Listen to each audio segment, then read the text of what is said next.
Getting into this episode of GH, I don't blame Anna for being pissed off, but you know what? I'm glad that she turned a bad situation into a good one because there is a silver lining to Carly running her big ass mouth to Brennan. It's a silver lining because with her snitching to Brennan, now they could keep tabs on Brennan and see who he contact because now that he knows this new piece of information, he's gonna have to tell the boss, right? Smart. Um, but Jason need to put a muzzle on that girl. Like he need to do something with her. Um, Cause her running around thinking she I spy and shit ain't gonna work. She need to go sit down. And I agree with Jason 1,000%. I feel like him and Anna shouldn't fill Kate's in on what they know so far. They should not fill him in because why should they tell Jagger anything? Jagger wasn't forthcoming when he came to town. When he came back, he wasn't forthcoming with Anna with information. He withheld a plenty of information from her. So she should keep her mouth shut and not tell him shit. Don't share no information with his ass. He don't share none with you. Don't share none with him. Fight fire with fire. The hell with it. Um, it was good to see little Danny, but he need to stop coming and sneaking out the damn house like he do. And then got Yuri to sit here and drive him. I'm like, do your mama know that you went there? Probably not. But I hate that Monica not gonna be at the wedding. Like now she got pneumonia. I hate that she not gonna be there. I really do. You know. But it is weird that she would ask Jason to go in her place. I'm like, y'all know good and well Jason don't do formal affairs. Y'all know he don't. But you know what? I'm glad that Jason didn't hesitate to say yes. You know, and you know he want to honor, Monica's wishes and go. I like that he didn't put up no fight because he know better. At the end of the day, I mean, it's the least he can do. And I feel like he probably felt like that. Like, it's the least I could do. I made her think I was dead again. So, it's the least I could do. So anyway, moving on from that. I still love Valentine and Anna together. Like, I still see that chemistry between them. And I love the little cat and mouse game that they're playing. I feel like Anna is definitely softening him up. She's not trying to immediately go for the kill. Because with Valentine, you got to be very discreet. You got to be very meticulous about what you do. You know what I'm saying? Like, you have to. Because if Valentine even gets a whiff that you're trying to play him, it's all she wrote. He gonna clam up. So I'm glad that she kept it light. She told him about what's going on with the PCPD. Then turned it back to him and his redemption and Charlotte and all that type of stuff. So I'm glad that she warming him up because that's how you gotta do. You can't immediately just go for it. You know what I'm saying? You gotta sucker him in something. I figured it wasn't gonna take Valentine long though to figure out the whole what Ava doing. Like he didn't figure out what Ava doing, but figure out that Ava's, the one that visited that pharmacist. It didn't take long because, Nina, of course, had no problem running her mouth. Oh no, me and Sonny ain't back together again, but Ava's been at his house. I said, uh-huh. That's the blonde the pharmacist was talking about. So my thing is, what is Valentine gonna do to Ava? What plans he got for her? Like, I'm pretty sure he's gonna confront her. So my guess is, like, is he gonna do something to her? Like, he gonna have her tied up somewhere? He gonna threaten her, blackmail her? You know what I'm saying? More than likely, he probably gonna blackmail her with the fact that she went to go see Sonny's pharmacist, and he's gonna assume that Sonny doesn't know about that visit.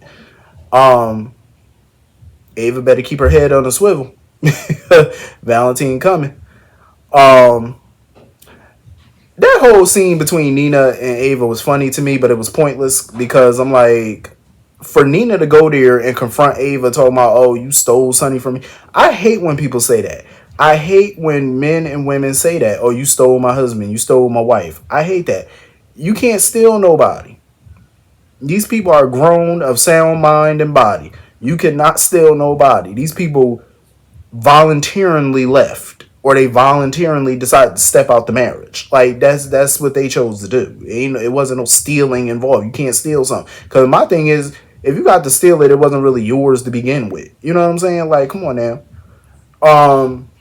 Sonny wasn't hers to begin with then. You can't take anybody. And Nina don't even know the full facts about what's going on. You know what I'm saying? Sonny and Ava are not even a thing. But she keep thinking that they are. Because of what, the perception of it. She's living with them.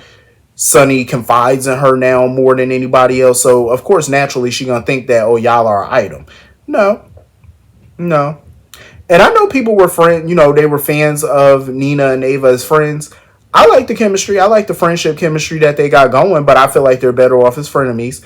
And I wouldn't be mad if Nina wanted some payback on her ass. I wouldn't be mad at it at all. Because Ava is so unapologetic. Like, Ava was like, listen, you did all this to yourself. Ava don't give a damn, and I love it. I don't know what it is, but Ava with these bangs is going back to ruthless, and I'm here for it. Um, but Nina ain't no slouch either, though. So Ava gotta be careful because Nina ain't nothing to play with. Especially when she get that little crazy look in her eye. You better watch back. Jagger is getting on my nerves too with all these pop ups that he be doing on people. Now he trying to pop up like he really thought he was gonna get some info out of Ava about Sunny. Like Ava not gonna tell you nothing. Even if she did know something, she not gonna tell you. So now he talking about, oh, I'm having you followed. Jagger, get on somewhere. Cause I feel like he just grasping at straws at this point. Like you just keep coming to people hoping that they're gonna snitch Sunny out or tell you something. Ain't nobody gonna tell you nothing. You just wasting your little time. You need to be more creative than that if you want some info. Be more creative, sir. Cause this ain't the way to go. Um so anyway, moving on from that. Drew being in politics is the funniest shit I've ever seen in my life.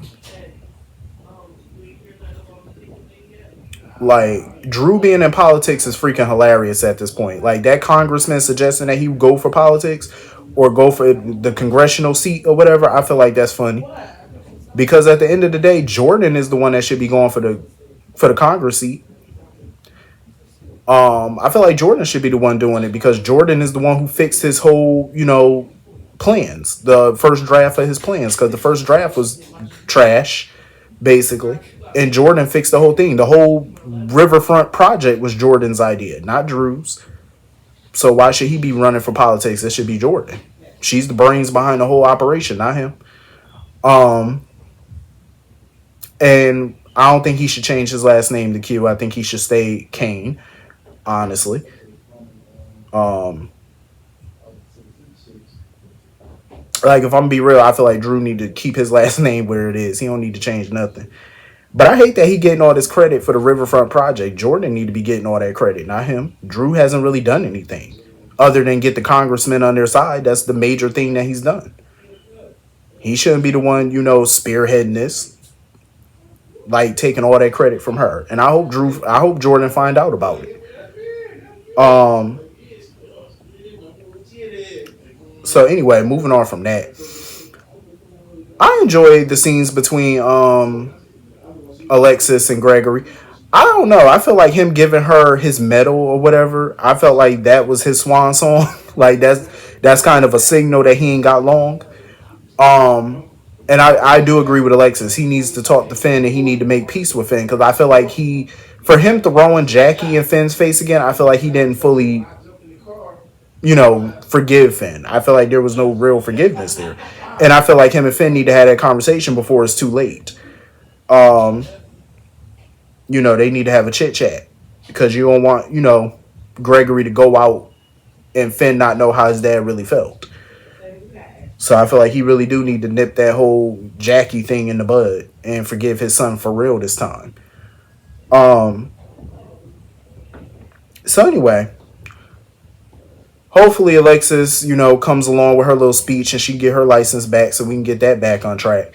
But anyway, that was pretty much the whole episode. Hit the comment section. Let me know what you all thought. Oh, before I even go, so we're not gonna see the rehearsal dinner. They getting pictures and stuff from Coney Island, but we're not gonna see it. That's dumb. I wanted to see the damn rehearsal dinner. They could at least came up with a Coney Island set, so we could see the shit. I'm just saying.